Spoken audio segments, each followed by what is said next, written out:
আমরা in general যে কোনো মানুষ কি চাই, জীবনে সফল হইতে চাই। এক একজনের জীবনে আসলে সফলতার ডেফিনেশন এক এক রকম। এখন আপনাকে যদি একটা প্রশ্ন করা হয়, ইলন মাস্ক ইনি আসলে কি কারণে কাজ করেন? উনি তো অলরেডি সফল ব্যক্তি, তাই না? আপনার আমার সকলের চোখে একদম উনি সফল একজন ব্যক্তি, এবং কি উনি বিশ্বের একমাত্র ব্যক্তি যার কাছে এত পরিমাণ টাকা আছে। অর্থাৎ উনি সবচেয়ে বড় লোক একজন মানুষ। এত বড় লোক হওয়া সত্ত্বেও উনি কেন কাজ করেন? উনি কি আরো বেশি সাকসেসফুল হইতে চান? না, আসলে এটা ভুল ধারণা। উনি সাকসেসফুল হইতে চান না। মানুষ আসলে দুইটা জিনিস চায়। এক নাম্বার হলো সাধারণ পাবলিক যারা আমরা আছি তারা চাই সাকসেসফুল হইতে। অর্থাৎ আমরা 25 বছর 30 বছর পড়াশোনাই করব, পড়াশোনা করার পরে এডুকেশন সিস্টেম শেষ হবে, পড়াশোনা শেষ করে আমরা এডুকেশন সিস্টেম থেকে বেরো আসবো, তারপর আমরা চাকরি বাকরি খুঁজবো, এমনকি অনেকে সরকারি চাকরি খুঁজবো, অনেকে বেসরকারি প্রতিষ্ঠানে ঢুকবো, অনেকে হয়তো ব্যবসা শুরু করবো। অর্থাৎ এক একজন কিন্তু এক একভাবে চিন্তা করতেছে, এবং কি আমরা দিন শেষে সকলেই চাইতেছে কি সফল হইতে। কিন্তু ইলন মাস্কের মতন ব্যক্তিবর্গ যারা আছেন তারা কি করেন? তারা গ্রোথের পিছনে ছোটেন। গত বছর 5,000 কোটি টাকা ইনকাম হয়েছে, এই বছর কি করতে হবে? 8,000 কোটি টাকা ইনকাম করতে হবে। গত বছর 20,000 কোটি টাকার রেভিনিউ করছি, এই বছর 50,000 কোটি টাকার ব্যবসা করতে হবে।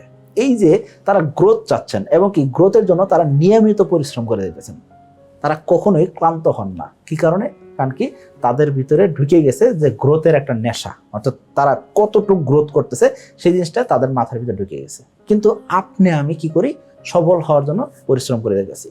এখন সফলতা আসলে এক একজনের কাছে কিন্তু এক এক ডেফিনেশন রয়েছে, যার কারণে অধিকাংশ মানুষই আমরা হতাশায় ভুগি। আমাদের চিন্তা ভাবনা থাকে অমুকে ভালো করলো, তমুকে ভালো করলো, অমুকের ছেলে অনেক বড় অফিসার হয়ে গেছে, আমার ছেলেটাই ভালো করতেছে না। আমার সন্তানকে আমি কি করতেছি? আরো বেশি প্রেশার দিয়েছি, তুমি পড়ো, তুমি পড়ে কি করো?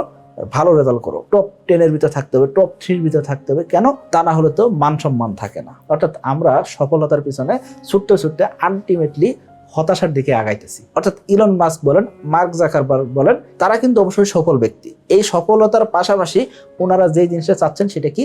গ্রোথ। এখন আপনি বলতে পারেন যে আমার ছেলে গত বছর তো টপ 10-এর ভিতরে ছিল, সে ভালো করতো, রেজাল্ট ভালো করতেছে, এই বছর সে কি করবে? ফার্স্ট, সেকেন্ড অথবা থার্ড হবে। অর্থাৎ আপনি তাকে গ্রোথের দিকে আগায় দিতেছেন না, আলটিমেটলি আপনি তাকে প্রেসার কুকারের ভিতরে ফেলতেছেন। অর্থাৎ আমরা যারা চিন্তা করি ব্যবসা মানে রিস্ক, সো রিস্কের জিনিসে আমরা যাব না। আমরা যারা চিন্তা করি 1 কোটি টাকা অনেক টাকা, এবং কি এই জন্য আমরা কখনোই 1 কোটি টাকার মালিক হইতেছি না। আমরা যারা চিন্তা করি শুধুমাত্র সরকারি চাকরি হলেই বা বেসরকারি কোনো একটা প্রতিষ্ঠানে ঢুকলেই আমার জীবন সফল হয়ে যাবে, আলটিমেটলি আপনি কোনো না কোনো ব্যবসায়ীর আন্ডারে কাজ করতেছেন। অর্থাৎ আপনার জীবন তার সাথে বেশি রিস্কে আছে। কেন?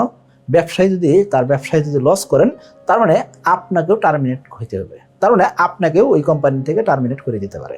অর্থাৎ আপনার জীবন কিন্তু কোনোভাবে রিস্কের বাইরে নাই। সো আমি বলবো আপনাকে, আপনি সফলতার পিছনে না ছুটে আপনি আপনার জীবনটাকে গ্রোথের পিছনে নিয়ে যেতে পারেন।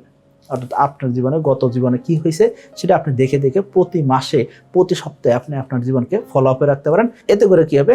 আপনার সফলতার যে ডেফিনেশন ছিল সেই ডেফিনেশন পরিবর্তন হবে, এবং কি আপনি হতাশ হবেন না। সকলে ভালো থাকবেন, সুস্থ থাকবেন। আসসালামু আলাইকুম।